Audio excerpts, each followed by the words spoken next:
Shalom, nous allons parler Bezrat Hashem de la mention erronée de la pluie dans la tfila au printemps ou en été.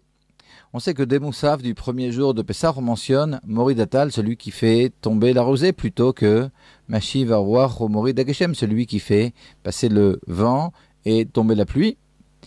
On arrête de plus de demander la pluie dans Birkat Hashanim. Alors là maintenant on va parler de mention erronée, pas dans Birkat Hashanim, mais dans Mashiv Arwach Morid Ageshem plutôt que Morid Atal. Ultérieurement, on parlera du deuxième problème si on s'est trompé dans Birkat Hashanim. Alors, en cas d'erreur dans Morid Atal, alors comment se comporter? Première halakha, si l'on a dit Mashiev Ruach ou Morid, on a commencé donc comme pour les jours d'hiver, mais on n'a pas rappelé la pluie. On a uniquement dit celui qui fait souffler le vent et fait tomber, on n'a pas dit encore la pluie. Là, on continue. Atal. Mashiev Ruach Morid Atal. Plutôt que d'avoir dit Morid Atal, on aura dit aussi qu'Akadosh Baruch Hu fait souffler le vent, il n'y a pas de problème.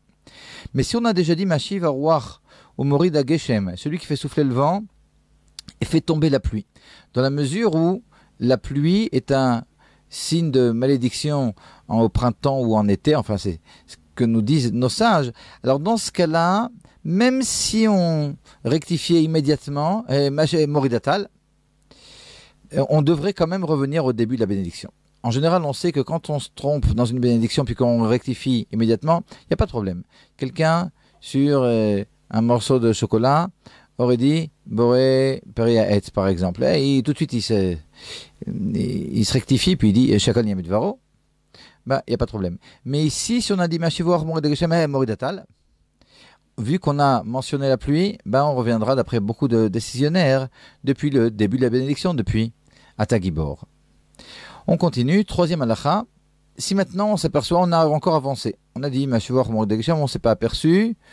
Et puis tout d'un coup, on arrive à Baruch Ata Hashem, puis on se dit j'ai oublié de dire Morid Atal, je me suis trompé.